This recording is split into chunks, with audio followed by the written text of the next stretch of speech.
Hi students, welcome to this video. Higher secondary second year physics chapter number 5 electromagnetic waves. The topic is displacement current and Maxwell's correction to Ampere's circular law.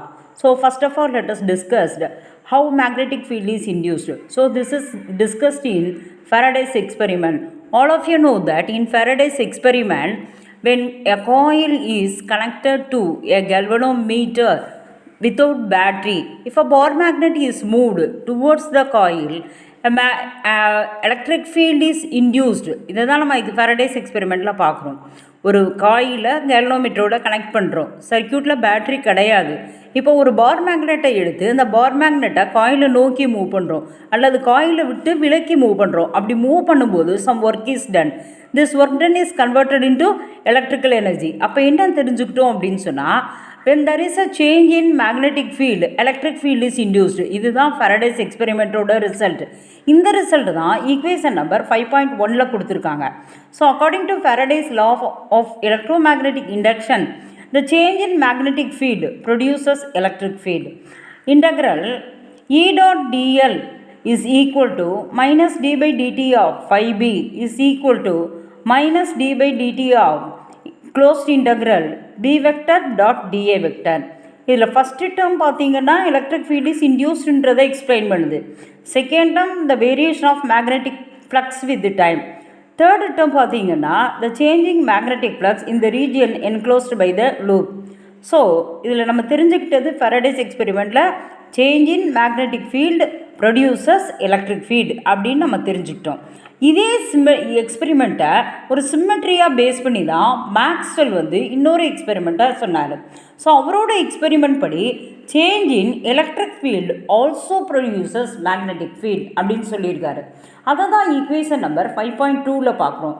Integral b dot dl is equal to minus d by dt of phi e is equal to minus d by dt of closed integral e vector dot dA vector.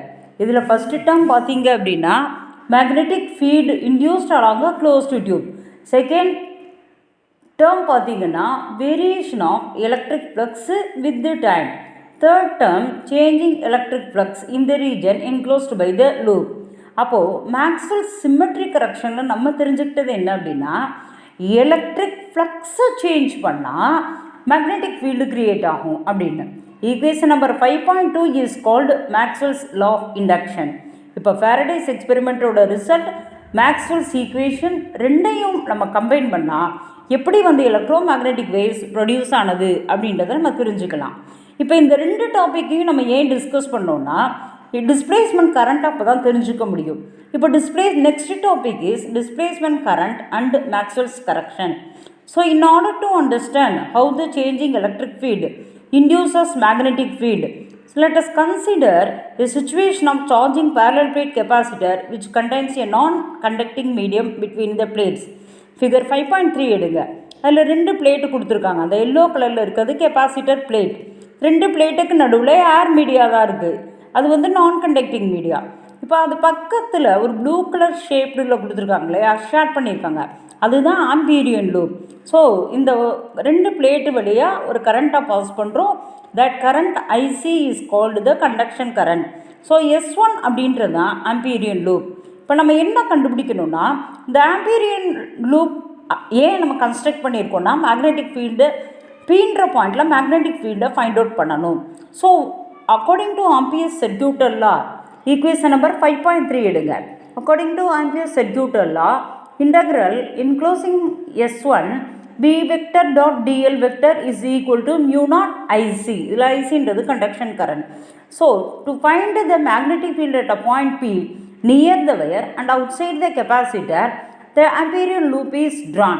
இப்போ நம்ம என்ன study பண்ணியிருக்கோம்னா, அந்த S1ன்ற surface வழியாக அந்த S1ன்ற சர்ஃபேஸில் எந்த அளவு magnetic field இருக்குன்றத ஆம்பியர்ஸ் ஈக்குவேஷனை வச்சு நம்ம தெரிஞ்சுக்கலாம். அதுக்கு அப்போது அந்த ரெண்டு பிளேட்டு பேரலல் பிளேட் கெப்பாசிட்டரில் ரெண்டு பிளேட் இருக்கு இல்லையா, அந்த ரெண்டு பிளேட் வழியாக கண்டக்ஷன் கரண்ட் ஐசி பாஸ் ஆகுது. அப்போ நம்ம அந்த வயரை சுற்றி S1 அப்படின்ற ஆம்பீரியர் லூப்பை கன்ஸ்ட்ரக்ட் பண்ணியிருக்கோம்.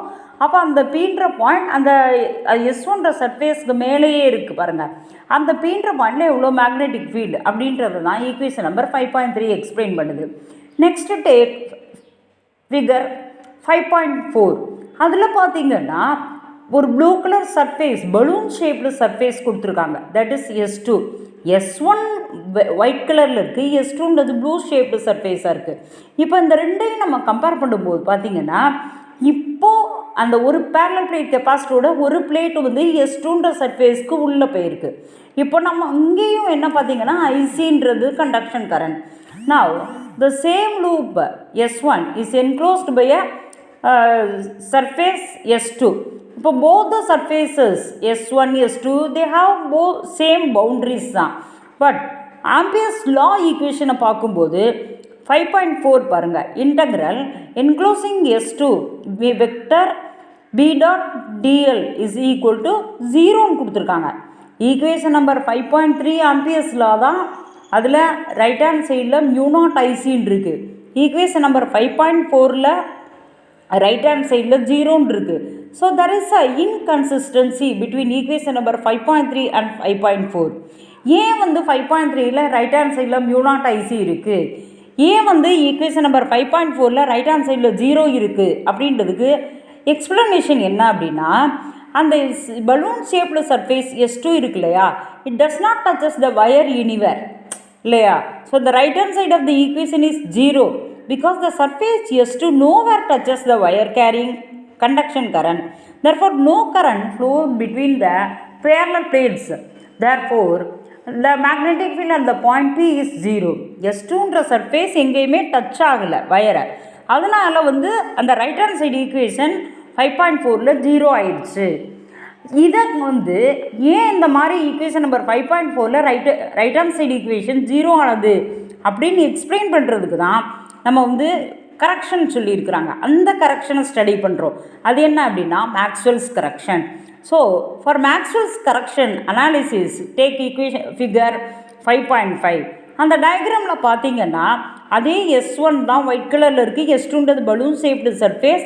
அந்த ரெண்டு பிளேட் இருக்கு இல்லையா எல்லோ கலரில் பேரலல் பிளேட் கெப்பாசிட்டர், அந்த ரெண்டு பிளேட்டுக்கு நடுவில் ஐடின்ற கரண்ட்டாக சொல்லியிருக்கிறாங்க.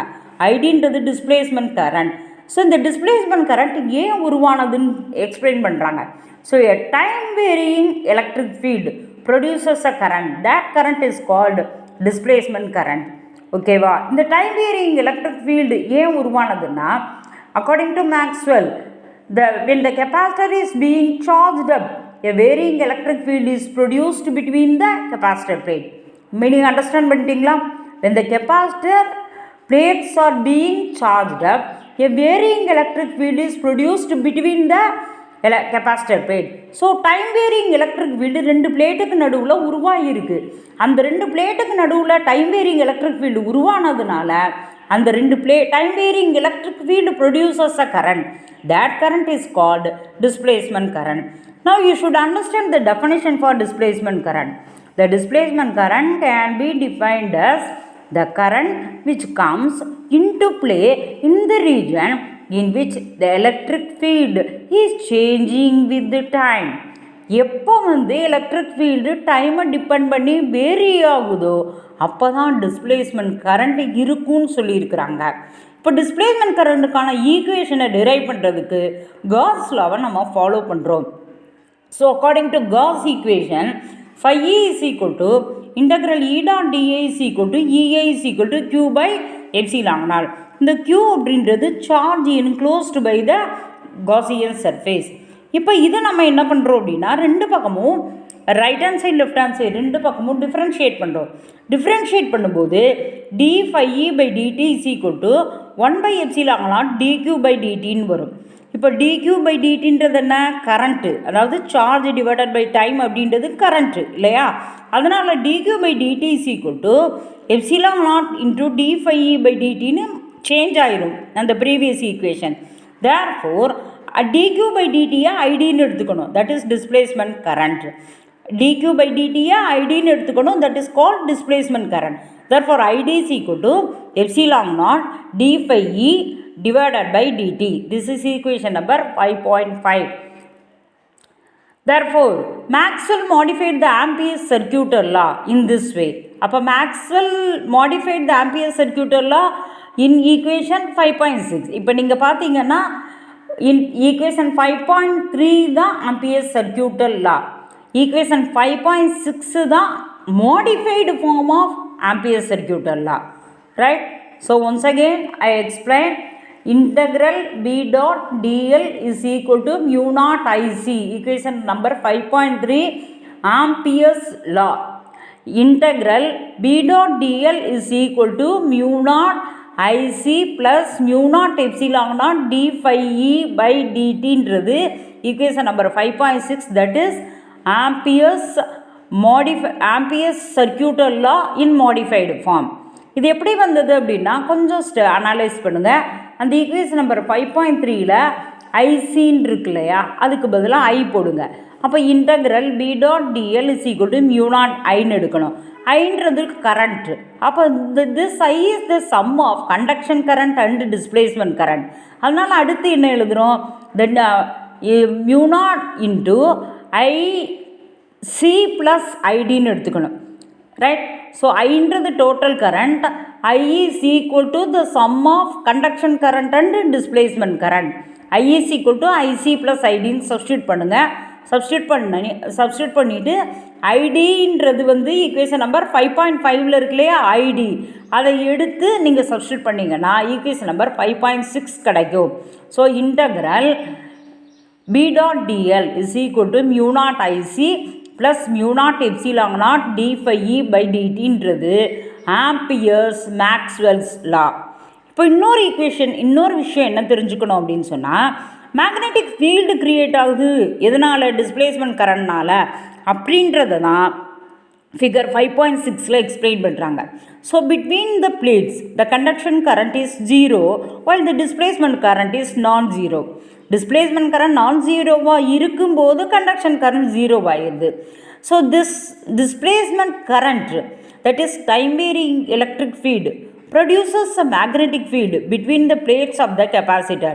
அந்த ஃபிகர் 5.6 பாருங்கள், 2 எல்லோ கலர் பிளேட் மாதிரி கொடுத்துருக்காங்களே, அதுக்கு நடுவில் என்ன இருக்குது, எலக்ட்ரிக் ஃபீல்டு இருக்குது, டைம் வேரியிங் எலக்ட்ரிக் ஃபீல்டு. அது ஐடின்றத கொடுத்துருக்காங்க. ஐடின்றது டிஸ்பிளேஸ்மெண்ட் கரண்ட், 2 பிளேட்டுக்கு நடுவில் இருக்கு இல்லையா ஐடி, அது டிஸ்பிளேஸ்மெண்ட் கரண்ட். அந்த ரவுண்டாக கொடுத்துருக்காங்க இல்லையா, that is the magnetic field produced perpendicular to the electric field அப்படின்றத அண்டர்ஸ்டாண்ட் பண்ணிக்கிறோம். So the displacement current also produces magnetic field அப்படின்றத தெரிஞ்சுக்கணும். Next one, the importance of Maxwell's correction. So இந்த time varying electric field produces displacement current produces magnetic field அப்படின்றது தான் நமக்கு importance of Maxwell's correction.